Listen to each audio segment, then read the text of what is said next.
देख रहे हैं उड़ान लाइव। मैं हूं अजय अस्क। बात बोकारो के बहुचर्चित शंकर रवानी हत्याकांड की।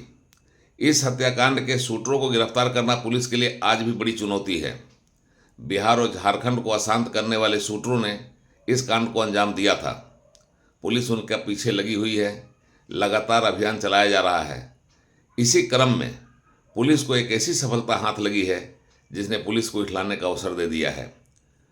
एक वांछित अपराधी को गिरफ्तार किया गया है और इसी के साथ उसकी निशानदेही पर पुलिस ने हथियारों का एक ऐसा जखीरा बरामद किया है जिसमें हत्या में प्रयुक्त किया गया हथियार भी शामिल है। साथ ही साथ चेक रिपब्लिक का बना हुआ रिवॉल्वर, इटली का बना हुआ एक रिवॉल्वर, पुलिस से लूटा हुआ एक रेगुलर रिवॉल्वर और AK-47 के साथ साथ मैगजीन भी बरामद किया गया है। पुलिस को यह सफलता मिलने के बाद पुलिस अब उत्साह से भर गई है और शूटरों को भी जल्द गिरफ्तार कर लेने का दावा कर रही है। यह कांड पुलिस के लिए एक बड़ी चुनौती के रूप में सामने है और सुपारी लेकर जो शूटरों ने इस कांड को अंजाम दिया था उनकी गिरफ्तारी भी पुलिस के लिए बड़ी चुनौती बनी हुई है। बोकारो के बहुचर्चित शंकर रवानी हत्याकांड के अनुसंधान में लगी पुलिस को हथियारों का जखीरा मिला है। पुलिस द्वारा हथियारों का जखीरा बरामद करने के साथ ही एक बार फिर शंकर रवानी हत्याकांड की चर्चा तेज हो गई है। इस कांड में शामिल शूटरों ने जिन हथियारों का उपयोग किया था उसे बरामद करने के साथ साथ पुलिस ने हथियारों का ऐसा जखीरा बरामद किया है जिसमें कई विदेश निर्मित हथियार हैं। इस उपलब्धि ने बोकारो पुलिस को अपनी पीठ थपथपाने का अवसर दे दिया है।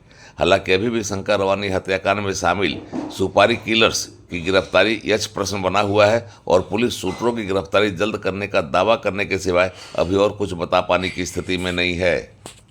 बोकारो स्टील प्लांट के ऐश पुंज से मिलने वाली विलासिता की जिंदगी, ऐश करने का अवसर तथा ऐश का ठेका लेने वाले ठेकेदारों से मिलने वाले कैश ने कई गुटों को सक्रिय कर रखा है जिनमें वर्चस्व को लेकर होड़ मची रहती है। विस्थापितों के नाम पर राजनीतिक रोटी सेकने वाले तथा कथित विस्थापित नेता ऐश पौंड पर अपने वर्चस्व कायम करने को लेकर समय समय पर आपस में टकराते रहे हैं और उनके बीच की हिंसक टकराहट पुलिस के लिए भी मुसीबत बनती रही है। 18 जुलाई को सुबह सवेरे बोकारो से तड़ी पार किए गए और पुलिस की आंखों से बच बचाकर बोकारो व शंकर रवानी की गोलियां तड़तड़ाकर हत्या करने के बाद अपराधकर्मी कानून व्यवस्था पर सवाल उठाते हुए बोकारो पुलिस को चुनौती देकर भाग निकले थे।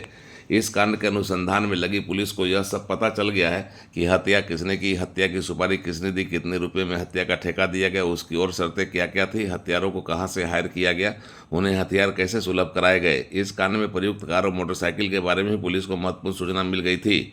यह भी पता चला है कि हत्या के पीछे वर्चस्व की लड़ाई है और ऐश पॉइंट पर वर्चस्व कायम करना रहा है। इसी क्रम में पुलिस ने हत्यारों से राजू दुबे का संपर्क कराने वाले अशोक कुमार सिंह उर्फ अशोक सम्राट को गिरफ्तार किया। फिर इस कांड में भूमिका निभाने वाले और रेकी का काम करने वाले अमित रवानी, श्यामल रवानी तथा परीक्षित सिंह उर्फ राजा सिंह को गिरफ्तार किया गया। इन लोगों से हुई पूछताछ से पुलिस उस राजू दुबे उर्फ राजेंद्र दुबे के पास पहुंची जिसे ऐश पॉइंट से खदेड़ दिया गया था और वह फिर से ऐश पॉइंट पर अपने वर्चस्व कायम करने के लिए हर तरह का कदम उठाने को तैयार था। ऐश पॉइंट पर पहले राजू दुबे का कब्जा था पर उसे उसी शंकर रवानी से चुनौती मिल रही थी जिसे कभी राजू दुबे का शागिर्द माना जाता था। पुलिस ने राजू दुबे को पकड़ा तो यह रहस्य खुल गया कि अशोक सम्राट के जरिए उसने बिहार के कुख्यात शूटरों से संपर्क साधा था और 10 लाख रुपए में शंकर रवानी को रास्ते से हटाने की सुपारी दी थी। इसके अलावा शूटरों को 5-5 लाख रुपए प्रति महीने इस पॉइंट से होने वाली कमाई का हिस्सा मिलता।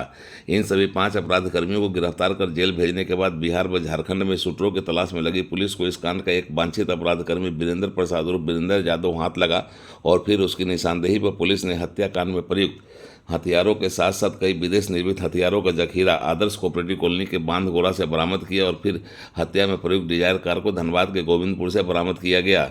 वीरेंद्र यादव से पूछताछ के दौरान मिली सुराग के आधार पर पुलिस को हथियारों का यह जखीरा बरामद करने में कामयाबी मिली जिसमें कई विदेश निर्मित हथियार हैं तो AK-47 भी है।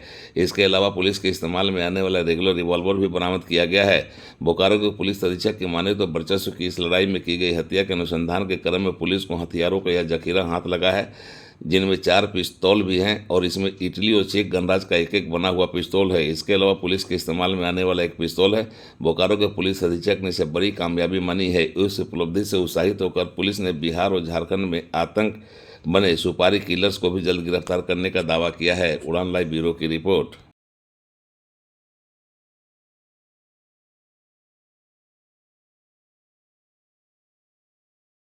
हुआ था, उसमें एक मानसिक अभियुक्त थे वीरेंद्र प्रसाद, उनकी गिरफ्तारी और निशानदेही पर आज बड़े पैमाने पर हथियारों की बरामदगी हुई है। इसमें मुख्य रूप से जो है AK-47 carbene, foreign made 2 pistol हैं, एक चेक रिपब्लिक मेड है और एक जो इटली मेड है, साथ साथ में एक कार्बाइन है और एक जो है रेगुलर पिस्टल है 9mm का, जो हमारे जो सुरक्षा बल इस्तेमाल करते हैं वो पिस्टल है।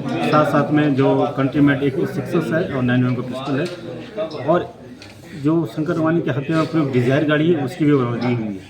और भी जो अपराधी जो बरामद हुई इसके साथ क्या और भी बरामद क्या अपराधी की भी नहीं, वीरेंद्र प्रसाद की गिरफ्तारी भी हुई है, साथ साथ में अन्य जो अभियुक्त हैं उनकी भी गिरफ्तारी की है। सतत हम लोग छापामारी कर रहे हैं। लगातार हमारी जो SIT टीम है जो DSP हेडक्वार्टर के नेतृत्व DSP सिटी के नेतृत्व में गठित है, उसमें थाना प्रभारी बालीडी, हारला सिटी और JSI हैं, प्रभात हैं और जो हमारे श्रीनिवास हैं जो बोकारो झरिया थाना प्रभारी हैं, सभी लोग कलेक्टिवली फैक्ट इकट्ठा कर रहे हैं, आसूचना संग्रह करते हुए और छापामारी लगातार की जा रही है। राज्य में राज्य के बाहर भी की जा रही है। ये कहाँ से गिरफ्तारी हुई इतना बड़ा नहीं, बोकारो से ही इनकी सारी बरामदगी हुई है। लोग जो शंकर रवानी की हत्या में प्रयुक्त हथियार का प्रयोग कर जो कॉन्ट्रैक्ट किलर्स आए थे उनके द्वारा जिन लोगों ने कॉन्ट्रैक्ट किलर को बुलाया था, हथियार उन्होंने ही प्रोवाइड कराया था और फिर उसके बाद उन लोगों द्वारा हथियार लेकर और यहीं पर रख लिया गया था, जिसकी हम लोग को सूचना शुरुआती अनुसंधान में ही प्राप्त थी कि हथियार बोकारो जिला के अंदर ही, लेकिन हम लोग लगातार प्रयास कर रहे थे लोकेट करने का, लेकिन अंततः हम लोग लोकेट करके और सारी चीज़ों को बरामद कर लिया। ये हथियारों से क्या करने वाले थे इतने बड़ा? चूँकि अवैध हथियार है, स्वाभाविक है हथियार क्योंकि का गलत ही इस्तेमाल होता और ये मुख्य रूप से जैसे पूर्व में ही बताया गया है कि बच्चों को लेकर हत्या हुई थी।